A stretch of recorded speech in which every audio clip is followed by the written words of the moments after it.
Buenas noches, profesor. Mi nombre es Soledad Domínguez y en esta oportunidad voy a explicar el trabajo final.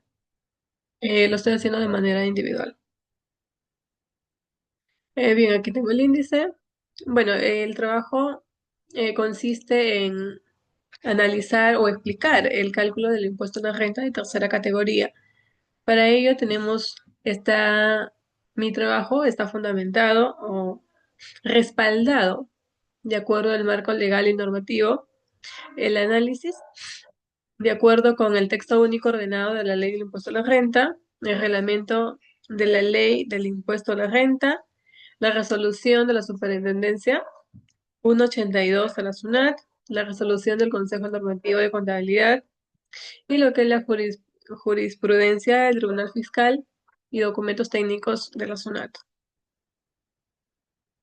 Bien, si bien es cierto, la- las actividades empresariales de tercera categoría está en lo que son la comercialización de bienes, servicios, actividades industriales, manufactureras, servicios profesionales prestados de forma empresarial, entre otras actividades, ya que la renta neta se determina aplicando el principio de causalidad y se calcula a partir de la utilidad contable ajustada mediante adiciones y deducciones tributarias. Actividades no empresariales, bueno, de tercera categoría en este caso, que viene a ser la renta de primera, segunda, cuarta y quinta categoría. Obviamente tienen otros tratamientos, ¿no? Para cada uno de ellos. Luego tenemos la que es la tributación internacional. Bueno, en el contexto de la globalización de la ley del impuesto a la renta establece normas para evitar la doble imposición, así como las disposiciones para la renta de fuente extranjera. Entre las medidas más importantes destacan lo que es el crédito por impuestos pagados en el extranjero, de acuerdo al artículo 88 de la ley del impuesto a la renta, los convenios para evitar la doble imposición, las normas de precios de transferencia para operaciones como parte vinculadas en el extranjero, entre otras disposiciones, ¿no? Bueno, como en su momento, usted mismo nos mencionó que, bueno, todos los estados financieros se deben presentar en función a las NIF y las NIC. Además, las adiciones y deducciones son obligatorias, no es una elección. Bueno, luego tenemos lo que son los artículos técnicos sobre las adiciones y deducciones. Bueno, acá tenemos según lo establecido en el inciso J del artículo 44 de la Ley del Impuesto a la Renta y el inciso B del artículo 25 de su reglamento del Decreto Supremo número 179/2004 y Decreto Supremo número 122/94. Bueno, siguiendo con el análisis, según el análisis legal, en el inciso J del artículo 44 de la Ley de Impuesto a la Renta establece una de las principales restricciones para la deducción de gastos de la determinación de la renta neta, tercera categoría.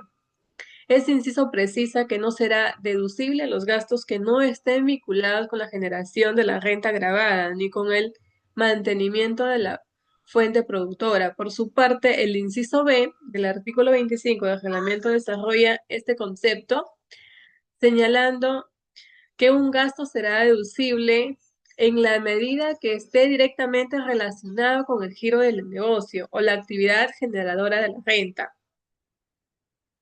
Caso contrario, no se considera como tal, ¿no? Según la norma. En la práctica, estas disposiciones buscan evitar que los contribuyentes deduzcan gastos personales, sustantorios o no relacionados con la actividad empresarial. Bueno, con respecto a las deducciones, deducciones por interés provenientes de bono del tesoro corresponden a ingresos inafectos. Conforme lo dispuesto en la legislación tributaria peruana, ley del impuesto a la renta, en el segundo párrafo del artículo 18 del Decreto Supremo número 179 de 2004. Luego tenemos lo que es el análisis legal de de este inciso. También cabe mencionar que nos hace hincapié, lo cual que también se considera que no constituyen renta grabada los intereses provenientes de bonos u otros instrumentos financieros emitidos por el Estado, incluyendo bonos del Tesoro Público, en tanto estos instrumentos hayan sido adquiridos legítimamente por el contribuyente. Esto nos dice según la norma, según la ley del impuesto a la renta, inciso H, según el párrafo del artículo 18 del Decreto Supremo. Este tratamiento tiene un fundamento económico y fiscal, ya que el Estado busca incentivar la inversión de la deuda pública como una herramienta de financiamiento interno. Al no gravar los instrumentos generados por estos, al no gravar los intereses generados por estos instrumentos, se promueve su colocación en el mercado local, asegurando mejores condiciones para la captación de recursos estatales.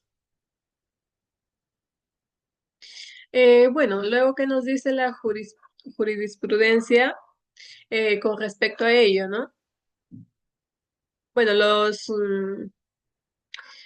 el principio de causalidad como eje para admitir o rechazar deducciones, la jurisprudencia ha establecido que toda deducción debe respetar el principio de causalidad. O sea, es decir, debe existir una relación directa entre el gasto y la generación de renta grabada o el mantenimiento de la fuente productora.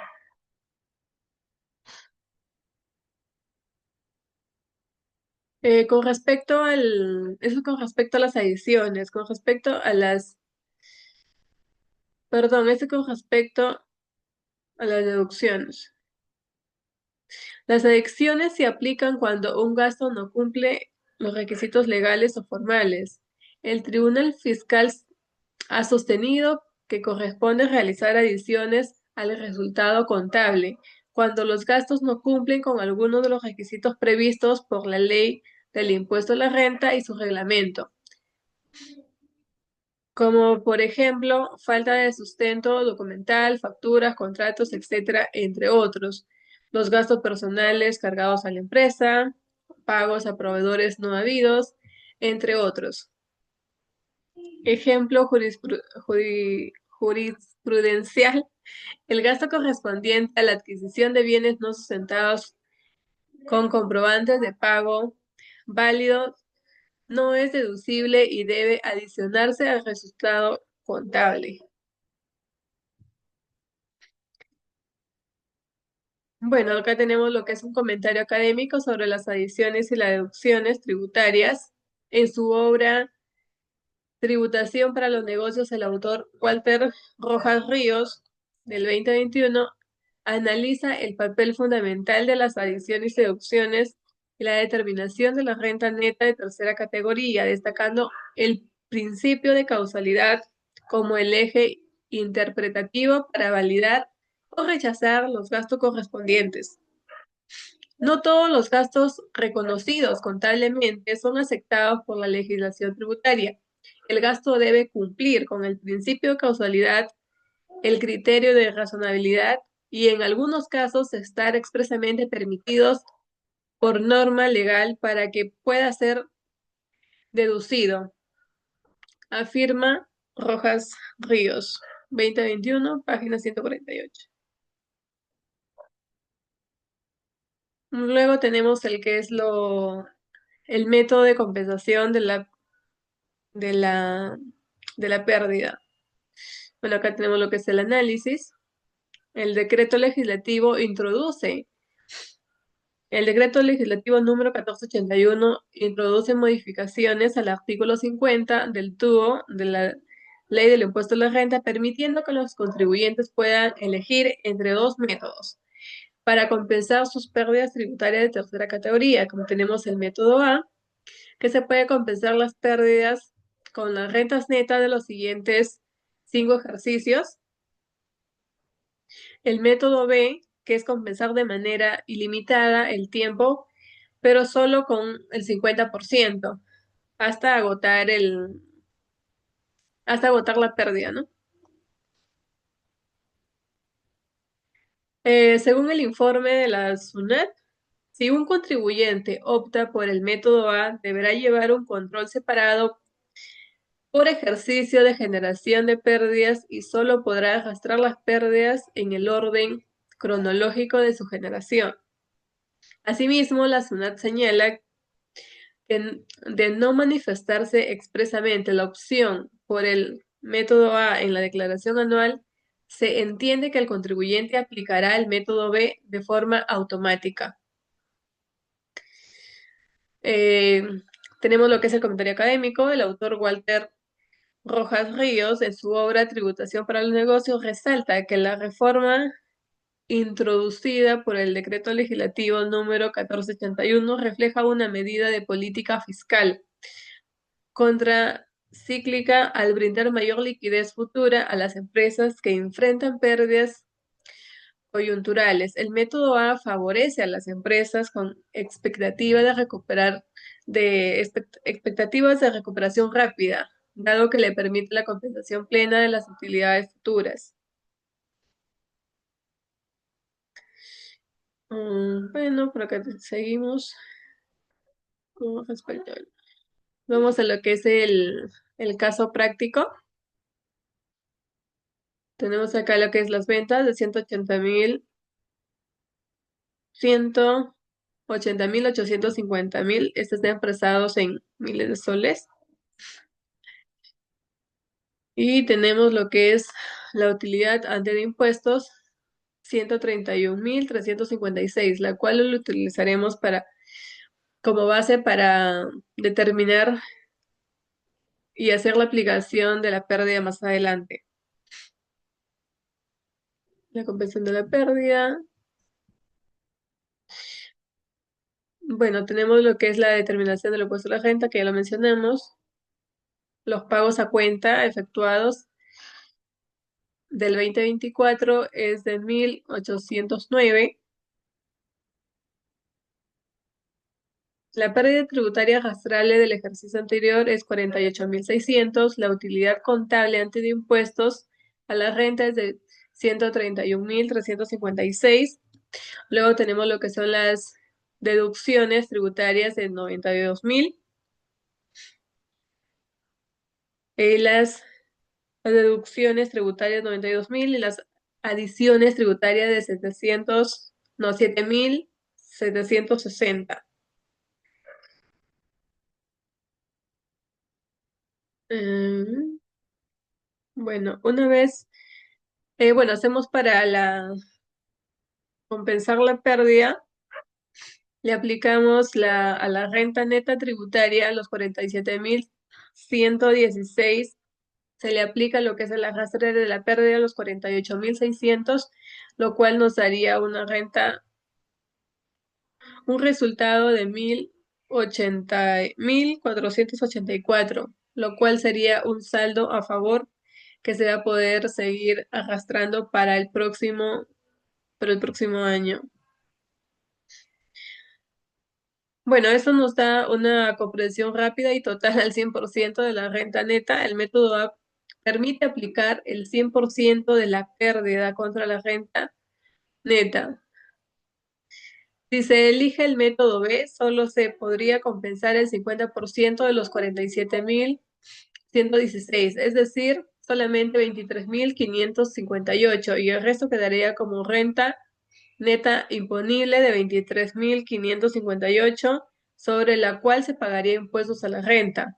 En cambio, en el método A se puede compensar la totalidad de la renta neta como la pérdida arrastrada, evitando el pago de impuestos en este ejercicio, ¿no?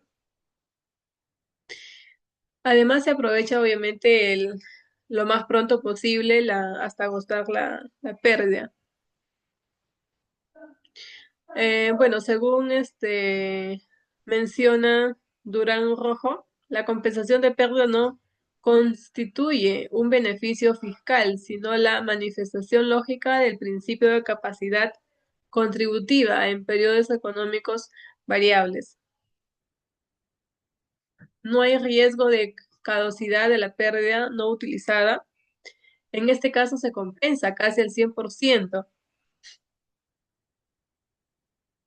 Se perderían solo 1.484 si no hay utilidad en el año siguiente. Por lo tanto, el riesgo de que expire parte de la pérdida al quinto año límite del método A es prácticamente nulo porque es poca la diferencia. Bueno, aquí tenemos un cuadro comparativo entre el método A y el método B, es por cual se nos da una mayor visibilidad de por qué el método A es mejor que el método B. Si bien es cierto, si se hubiera elegido el método B, se tendría que pagar impuestos, pero como se eligió el método A, no se paga renta y tiene obviamente un arrastre de pérdida para el próximo periodo. Bueno, la conciliación contable tributaria se reconoce diferencias entre el resultado contable basado en las NIF y la utilidad tributaria. Las principales diferencias temporales y permanentes se ajustan mediante adiciones y deducciones de acuerdo al artículo 44 de la Ley del Impuesto a la Renta. Bueno, acá tenemos la conclusión del caso práctico. El presente caso permite aplicar las disposiciones legales vigentes del impuesto a la renta para una empresa sujeta al régimen general a partir del estado de resultados. Se determinó una utilidad operativa de 131.356 al 31 de diciembre del 2024. Este resultado fue ajustado conforme a las normas tributarias mediante la adición de 7.760 por gastos no sustentados por comprobantes de pago de acuerdo al artículo 44 del inciso J de la Ley del Impuesto de Renta y la deducción de 92.000 por ingresos financieros inafectos por intereses por bonos del Tesoro, ¿no? De acuerdo al artículo 18 del inciso H de la Ley del Impuesto a la Renta. Luego de ajustarse las rentas netas disponibles, ascendió a 47.116, sobre la cual se aplicó la pérdida del periodo anterior por el importe de 48.600. Bueno, se concluye que la correcta interpretación y aplicación del marco normativo permite determinar con precisión la carga tributaria, diferenciando el resultado contable del resultado fiscal. Además, evidencia la necesidad de sustentar adecuadamente los gastos y deducciones conforme lo establecido por la Ley del Impuesto a la Renta y su reglamento. Asimismo, se destaca la importancia de la conciliación tributaria como herramienta fundamental para garantizar la transparencia del cumplimiento del mismo. Bueno, en mi opinión considero que la elección, ¿no?, del método A es la más apropiada para este caso, ya que permite una determinación más precisa de la renta neta al tomar en cuenta las adiciones, deducciones específicas que no se reflejan directamente en la contabilidad financiera, como las pérdidas tributarias del ejercicio anterior, a pesar de que existe una pérdida arrastrable de 48.000, el método A permite ajustar correctamente la utilidad contable. De acuerdo al artículo 50 de la Ley del Impuesto a la Renta, en ese sentido, el profesor Luis Durán, en su obra Derechos Tributarios Sustantivos del 2019, señala que el método A, al partir de la contabilidad financiera y realizar los ajustes conforme a las normas tributarias, brinda una mayor consistencia técnica y control fiscal y permite una adecuada fiscalización posterior por parte de la SUNAT. Además, este método es el más utilizado por contribuyentes con estructura contable formal.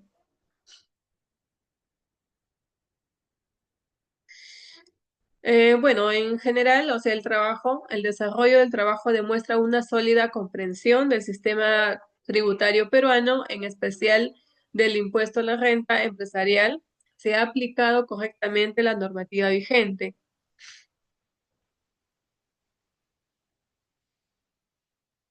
Y eso sería todo, profesor. Muchas gracias.